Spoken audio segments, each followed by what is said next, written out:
once again welcome back to my channel.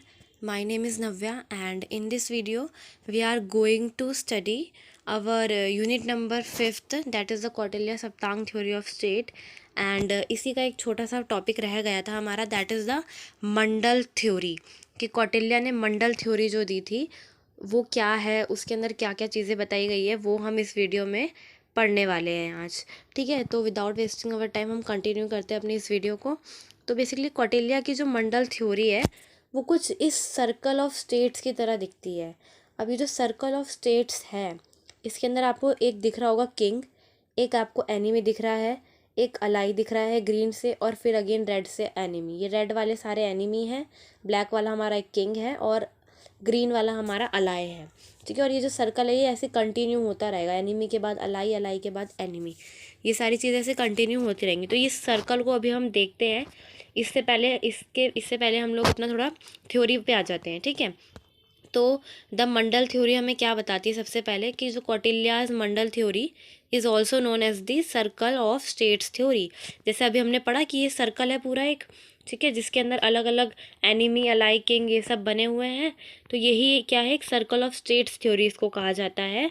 And this was developed by Chanakya, जिनको आप कौटिल्य या विष्णुगुप्ता के नाम से भी जानते हैं, जो एक एंशियंट इंडियन इकोनॉमिस्ट थे और एक पॉलिटिकली स्ट्रेटेजिस्ट थे ये। ठीक है, ये हमारे चंद्रगुप्त मौर्य के एम्पायर में थे। ये सब हमने अपना यूनिट 5 में पढ़ लिया है। And according to the theory, Mandal theory पे हम वापस आएँ तो इस थ्योरी में ये बताया गया है कि एक स्टेट को अपनी मैक्सिमाइजेशन पर फोकस करना चाहिए, कि स्टेट को अपने ऊपर फोकस करना चाहिए कि वो किस तरीके से अपनी सिक्योरिटी और अपनी पावर को इन्हांस कर सके। यही मंडल थ्योरी कहती है। This theory emphasises the importance of alliance and diplomacy in achieving a state objective. ये थ्योरी क्योंकि कौटिल्य ने दी थी तो उन्होंने ये बताया है इसके अंदर कि इस थ्योरी में किस तरीके से एक अलायंस बिल्डिंग, डिप्लोमेसी कितनी ज़रूरी है। ठीक है, एक स्टेट के ऑब्जेक्टिव को अचीव करने के लिए डिप्लोमेसी और अलायंस बिल्डिंग बहुत ज़्यादा ज़रूरी है एक स्टेट के अंदर। अगर आपको अपना किंग की बात हो रही है, अगर किंग को अपना किंगडम फ्लरिश करना है, प्रॉस्पेरिटी की तरफ लेके जाना है, अपनी टेरिटरीज़ को इन्हांस करना है, तो किंग को क्या करना पड़ेगा? डिप्लोमेसी और अलायंस बिल्डिंग की पावर किंग के अंदर होनी चाहिए। यही एक स्टेट का ऑब्जेक्टिव होता है जो कि मंडल थ्योरी में बताया गया है। ठीक है, it suggest that a state should form alliances with other state. वही अलायंस बिल्डिंग करनी है एक स्टेट को दूसरी स्टेट्स के साथ। And Kautilya believe that a state foreign policy should be guided bye a principle of साम, दाम, दंड एंड भेद। कि कौटिल्य एक चीज़ यहाँ पे ये बताते हैं अपनी मंडल थ्योरी के अंदर कि अगर किसी भी राज्य को, साम्राज्य को या फिर किसी भी प्रोविंस को अगर प्रॉस्पेरिटी की तरफ जाना है, फ्लरिश होना है आगे फ्यूचर में, और उसको अपनी फॉरेन पॉलिसी, अगर उसको अपने राज्य को फ्लरिश करना है, ठीक है, तो उसको अपनी किस टाइप की फॉरेन पॉलिसी रखनी होगी? फॉरेन पॉलिसी मतलब अपने एरिया के अलावा जो दूसरे अलायंस है, दूसरे साम्राज्य है, उनसे किस तरीके से कनेक्ट होना है। तो Kautilya believe that a state foreign policy should be guided by the principle of, पहला है साम। साम का मीन्स होता है persuasion. It is an act of convincing and influencing someone to adopt certain belief. पहले यानी कि इसका एक एग्जांपल लेती हूँ मैं बहुत अच्छा, कि अगर मान लो मौर्यन एम्पायर है और मुगल एम्पायर है, दोनों का अलग अलग टाइम पीरियड है, मैं जस्ट बता रही हूँ। ठीक है, मान के चलो, ठीक है, जस्ट लेट करते हैं कि मौर्यन एम्पायर ने मुगल एम्पायर को बोला कि आप हमें क्या कर दो, वो इन्फ्लुएंस कर रहे हैं कि अपना साम्राज्य हमारे कब्जे में दे दो। आराम से बातचीत करके बातचीत हो रही है वहाँ पर। लेकिन अगर वो मना कर देते हैं तो दूसरा काम क्या होना चाहिए कौटिल्य के अकॉर्डिंग? दाम। ठीक है, कौटिल्य के अकॉर्डिंग क्या होना चाहिए? दाम। दाम का मीन्स होता है ब्राइबरी। ब्राइबरी का मतलब ऑफरिंग मनी, गिफ्ट्स और फेवर। बाय ऑफरिंग मतलब कुछ भी चीज़ आप देकर, जैसे कि उनको लालच देकर उस चीज़ को अपने कब्जे में ले लो। कि यानी कि जो मौर्यन एम्पायर था उन्होंने मुगल एम्पायर को बहुत सारे क्या दे दी? ट्रेजरी प्रोवाइड कर दी कि आप ये ले लो लेकिन अपना साम्राज्य हमारे कब्जे में दे दो। ठीक है, अगेन उन्होंने मना कर दिया। देन थर्ड आता है दंड। थर्ड आता है अपना दंड। ठीक है, दंड का मीन्स होता है punishment, act of imposing penalty. अगर आप नहीं कर रहे हैं तो आपको पनिशमेंट दी जाएगी। क्यों दी जाएगी पनिशमेंट? क्योंकि आपने हमारी बात को माना नहीं। ठीक है, तो पनिशमेंट एक एक्ट ऑफ इम्पोजिंग पेनल्टी आप पे लगा दी गई। और अगर इससे भी नहीं मानते तो फोर्थ है भेद। ठीक है, जो डिवाइड एंड रूल की पॉलिसी पता है ना, जो ब्रिटिशर्स ने अपनाई थी इंडिया के अंदर, सेम वही पॉलिसी आपको अपनानी है कि उनके किसी मुगल एम्पायर है और मौर्यन एम्पायर, तो मौर्यन एम्पायर मुगल एम्पायर के किसी मतलब लोगों को पैसे देना चालू कर दे और उनको डिवाइड करने के लिए बोल दे, क्योंकि यहाँ से कॉन्टेक्स्ट ये आता है कि जो जैसे दोनों ही एम्पायर में कुछ लोग तो गरीब होंगे ही ना, तो एक एम्पायर उसका फ़ायदा उठा के दूसरे एम्पायर को नीचे गिरा दे, उनके लोगों को खरीद ले, और इस तरीके से डिवीज़न की पॉलिसी यहाँ पे भी आती है। तो कौटिल्य का मानना है, apart from that Mughal and Mauryan empire, कि अगर किसी भी स्टेट को, किसी भी रिलीम को प्रोस्पेरिटी की तरफ जाना है, अगेन प्रोस्पेरिटी फ्लरिशिंग इनकी तरफ जाना है, तो उन्हें साम दाम दंड भेद को अपनाना पड़ेगा। ठीक है, ये 4 चीज़ें देख लो, कौटिल्य के टाइम पीरियड, एंशियंट मिडिवल में पढ़ रहे हैं हम लोग, इतने पुराने टाइम पर ये सारी चीज़ें चल रही हैं। तो सोचो आज के टाइम पे क्या होता है। आज के टाइम पे तो सिर्फ लोग भेद ही भेद कर रहे हैं। ठीक है, सेपरेट कर करके बस अलग अलग चीज़ें हो रही है यहाँ पे। तो चलो ये अलग टॉपिक आ गया हमारा। अब the strategies can be use to influence other state and protect one interest. तो ये जो 4 स्ट्रेटजी हमने पढ़ी, ये आप अपने पेपर में मेंशन कर सकते हैं, क्योंकि आई नो आपके एग्जाम्स है, तभी मैं ये वीडियो जल्दी अपलोड कर रही हूँ।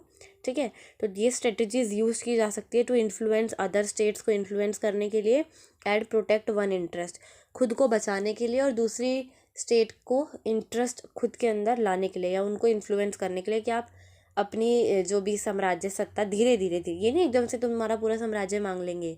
यस, इसको note to be noted thing is here that साम का मीन्स परसुएशन होता है, लेकिन परसुएशन का मतलब ये नहीं कि एकदम से हमने बोल दिया कि आप अपना पूरा साम्राज्य हमें दे दो, वो जस्ट एग्जाम्पल था ऊपर जो मैंने दिया आपको। ठीक है, साम में होता है कि धीरे धीरे चीज़ों को मांगना चालू करते हैं कि आप डायरेक्टली दे दो। ठीक है, इन्फ्लुएंस करते कि ऐसा हो जाएगा, नहीं दोगे तो ऐसा हो जाएगा, बट अगर फिर भी वो नहीं देते तो देन सेकंड दाम दंड और भेद की नीति चलाई जाती है। ठीक है, देन आता है this theory also emphasise the role of geography in shaping the state. ठीक है, जियोग्राफी भी बहुत डिपेंड करती है कि आप किस कंडीशन में रहते हो। ठीक है, इन्फ्लुएंस कैसे करोगे, किसी को इन्फ्लुएंस करना है कि भाई तुम मुझे ये चीज़ दे दो, तो हम आसपास की चीज़ों के बारे में ही तो बताएंगे, देखो ऐसे नहीं करोगे तो ये हो जाएगा। ठीक है, जैसे फिर अगेन एग्जाम्पल लेते हैं मुगल और मौर्यन एम्पायर का। ठीक है, तो मौर्यन एम्पायर कहता है मुगल एम्पायर को कि मुझे दे दो तुम अपना ये वाली टेरिटरी, इस साइड की टेरिटरी दे दो, तो वो बोलते हैं क्यों दे दो। ठीक है, मुगल एम्पायर बोलता है क्यों दे हम, तो मौर्यन एम्पायर कहता है कि देखो यहाँ की ज्योग्राफिक कंडीशन अच्छी नहीं है। ठीक है, तुम्हारे पास पावर ज़्यादा है लेकिन इस एरिया का तुम क्या करोगे। इस तरीके से इन्फ्लुएंस करने के लिए भी तो कुछ चीज़ें चाहिए होती है ना, तो जियोग्राफिकल कंडीशन बहुत ही इंपॉर्टेंट थिंग मानी जाती है किसी भी स्टेट की पावर के लिए और अदर रिलीम को इन्फ्लुएंस करने के लिए। It state that a state could be aware of its geographical advantages and disadvantages and use them strategically।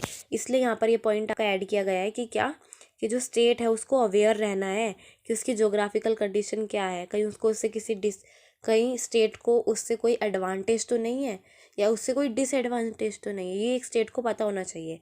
अगर एक स्टेट को ये पता होगा, मान लो अगर मुगल एम्पायर को ये पता होता, ठीक है, तो वो इन्फ्लुएंस नहीं कर पाते ना मौर्यन एम्पायर उनको, तो यहाँ पर नॉलेज होनी चाहिए अपनी ही स्टेट की। ठीक है, नेक्स्ट हमारा आता है Kautilya mandala theory is considered as one of the earliest example of realpolitik. और इसी तरीके से साम दाम दंड भेद की जो नीति है, इसके थ्रू ही कौटिल्य की जो थ्योरी है ये बहुत अर्लीस्ट एग्जाम्पल है रियल पॉलिटिक का। ठीक है, and this theory explain about the diplomatic और स्ट्रेटेजिक वेज, ये बताती है किस तरीके से हम डिफरेंट डिफरेंट स्टेट्स को एक्वायर कर सकते हैं। यस, तो ये हमारा टॉपिक था। अब हम अगेन अपनी वो जो मैंने आपको स्टार्टिंग में एक सर्कल दिखाया था उस पर वापस जाते हैं। ठीक है, यस, तो ये हमारा सर्कल था, इसके अंदर देखो ये समझने वाली बात क्या है।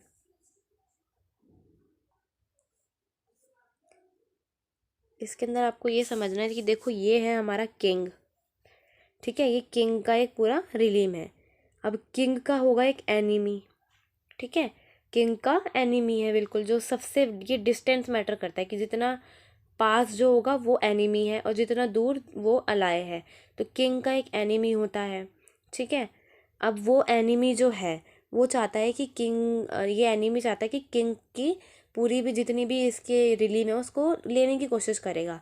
लेकिन इस एनिमी का, कि देखो इसमें मंडल थ्योरी में ये चार्ट इसलिए इम्पोर्टेंट है क्योंकि ये किंग है, किंग का एक एनिमी है। ठीक है, अब वो जो एनिमी है वो चाहता है कि किंग की जितनी भी प्रोस्पेरिटी है, जितना भी साम्राज्य, वो उसको धीरे धीरे कॉन्कर करने की कोशिश करता है। लेकिन इस एनिमी का भी एक एनिमी है, ठीक है, एनिमी का भी एक एनिमी है जो चाहता है, ये वाला एनिमी चाहता है कि ये रेड वाले की सारी प्रॉपर्टी को कॉन्कर कर ले। लेकिन किंग यहाँ पर बोलते हैं कौटिल्य कि ये जो एनिमी है ना, ये जो एनिमी है, इस एनिमी का जो एनिमी है वो हमारा क्या है, फ्रेंड है।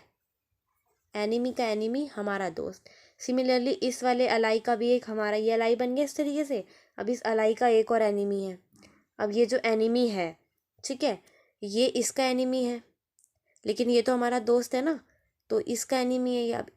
तो फिर इसके बाद वाला जो अलाई होगा वो हमारा दोस्त हो जाएगा, ठीक है। तो एनिमी का एनिमी भी हमारा दोस्त, यानी कि ये रेड वाला और ये रेड वाला, ये दोनों दोस्त हो सकते हैं, ठीक है।